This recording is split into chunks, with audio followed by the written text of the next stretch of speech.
Bonjour, Nathalie, auxerre de vie, Georges, auxerre de vie, le journal de Nantes.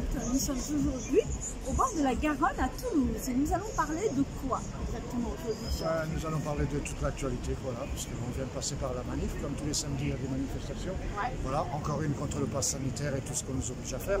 Hein, voilà, ben, oui, là on vient de traverser la manifestation, donc il y avait une grande chaîne solidaire contre le pass sanitaire, parce qu'on sait très bien que maintenant pour faire n'importe quoi, surtout du sport, aller au cinéma, au restaurant, enfin bref, vous savez tout, on ne va pas répéter qu'il faut ce fameux pass sanitaire. Et ce fameux pass sanitaire que tout le monde ne veut pas, forcément, puisque tout le monde ne veut pas se faire vacciner par un vaccin qui n'est pas un vaccin. Donc on rencontre le même problème à domicile avec les auxiliaires de vie qui ne veulent pas se faire vacciner, qui sont licenciées parce qu'elles n'ont pas présenté leur vaccin. Donc il y a beaucoup d'auxiliaires de vie et de soignants, hein. N'oublions pas les infirmières et les aides-soignants aussi.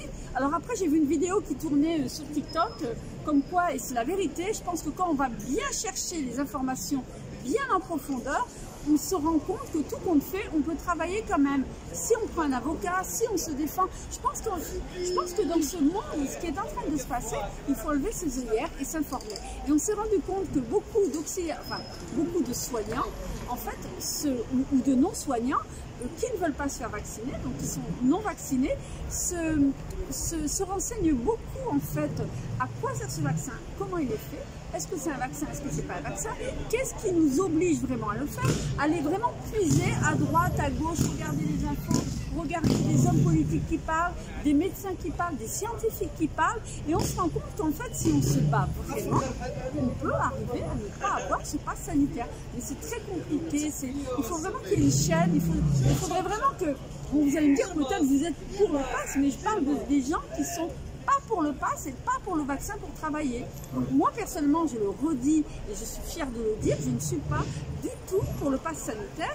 Et bien sûr, encore moins pour ce vaccin qui n'est pas un vaccin. Je travaille comme auxiliaire de vie parce que j'ai eu le Covid, donc du coup j'ai le pass pendant 6 mois qui s'arrêtera en janvier. D'ici là, je ne sais pas ce que je vais faire. Mais bien sûr, je voudrais continuer le métier d'auxiliaire de vie. C'est une évidence. Ce mépris pour notre métier, pour ceux qui exercent ce métier depuis très longtemps, et que maintenant, parce qu'on n'est pas vacciné, qu'est-ce qu'on va faire? On va changer de métier. Ou alors on va faire du CESU, on va bien se gagner la vie. Il faut voir le côté positif des choses aussi. Voilà. Oui, alors en CESU, c'est la même chose. Enfin, c'est pas la même chose, mais presque. Il y aura peut-être des contrôles, peut-être moins qu'une association qui nous demande la certification de vaccination. En CESU, pour le moment, on ne le demande pas. Je veux dire, du coup, je me dis aussi, Nathalie, pourquoi pas les gens passer un test médical, une visite médicale, pour les gens qui ne veulent pas se faire vacciner, on va voir si on est en forme, si on peut vraiment travailler, passer une visite médicale, voir si on est en forme, et après appliquer tous les gestes barrières qu'on a toujours eu et qu'on continue à appliquer, mais que finalement on n'en parle plus trop, puisque ce qui compte c'est être vacciné. Mais il a tout à fait raison, Georges, parce qu'en fait, même, ça c'est une idée qui vient en parlant, oui, c'est bien, en échangeant, c'est qu'en fait, même en tant qu'auxiliaire de vie, même sans ce pass sanitaire, ça serait bien de passer, alors vous allez me dire, il y a la médecine du travail tous les ans, mais vraiment passer un contrôle, voir si on est apte vraiment, parce que même la médecine du travail, je suis désolée, il y a beaucoup de personnes qui ont des problèmes de dos, qui ne font pas de sport ou qui font du sport, mais qui ont des problèmes de dos, de tendinite à l'épaule, etc., avec les transferts, enfin, qui ne sont pas vraiment en forme pour travailler, ou alors moralement, à cause des soucis. Donc il y aurait peut-être aussi quelque chose à mettre en place de ce côté-là régulier, c'est-à-dire pour pouvoir être apte à travailler avec des personnes malades ou invalidantes. Mais c'est peut-être quelque chose qui est à venir, ça va bouger dans quelques temps, puisqu'il y a le film Debout les femmes déjà qui parle. Je reparle de ce film parce qu'il est sensationnel, de tout ce que j'ai vu, en fait, qui parle de toutes les femmes qui vivent avec un salaire très précaire. Voilà, toutes les femmes, que ce soit auxiliaire de vie, aide-soignante, aide-ménagère, tous les métiers des femmes qui sont vraiment pas reconnus, qui sont même méprisés.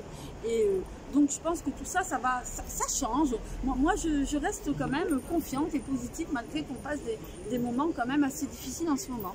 Voilà Nathalie, alors tu me diras, dans un cas d'une auxiliaire de vie qui arrête le métier et parce qu'elle ne se fait pas vacciner, quelle est l'option qu'elle a? L'option qu'elle a, c'est elle peut aussi c'est vrai qu'il faut un salaire qui tombe, donc ça c'est pas évident. Donc elle va faire un métier qui n'a rien à voir avec le sien, où elle va pouvoir travailler sans être vaccinée. Donc il y en a bien sûr, on n'est pas obligé d'être vacciné, mais il y aura quand même peut-être ce pass en fait, pas ce pass, mais je perds mes mots là. J'en perds mes mots, ça me prend la tête ça.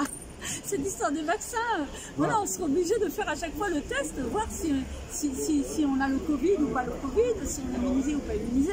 Donc c'est vraiment une prise de tête immense pour tout le monde en ce moment. Il faut vraiment relativiser, lâcher prise, méditer, positive attitude, faire du sport, renforcer ses défenses immunitaires. On va voir ce que tout ça, ça va donner, quoi. Voilà. Hein, c'était voilà. Ça va donner, parce qu'il y a eu tellement de changements depuis le début de toute cette histoire. Et maintenant, on en est là, quoi. Division, il y en a qui peuvent, il y en a qui ne peuvent pas, il y en a qui ont le droit, d'autres qui n'ont pas le droit. Finalement, cette communication, elle ne passe pas, à mon avis. C'est une période assez difficile, il faut avoir la patience, il faut garder le cap, garder le sourire. Et puis, n'hésitez pas à nous laisser des commentaires sur vos expériences. Et puis aussi, je reviens sur l'avenant 43, sur celles qui vont avoir des augmentations. De combien? Je serais très très curieuse. Il y a déjà quelques commentaires, mais ça va être comme ça va être sur le salaire. Parce que finalement, il paraît que c'est pas si le bonheur que ça. Parce que finalement, on se rend compte que des gens qui ont 3, 4, 5 ans d'expérience ne vont pas toucher pas autant que ça. Ce n'est pas non plus ce que le gouvernement a voulu. Parce que pour atteindre vraiment le limite là-haut, il faut avoir quelques années d'expérience. Bon, alors d'autres vidéos en cours sur l'avenant 43. Sur ce, on vous souhaite positive attitude, de toujours garder le cap, en forme, en santé. Prenez soin de vous avant de vos bénéficiaires. Après, prenez soin de vos bénéficiaires. On vous dit à très bientôt et merci de nous suivre et partager. À la prochaine.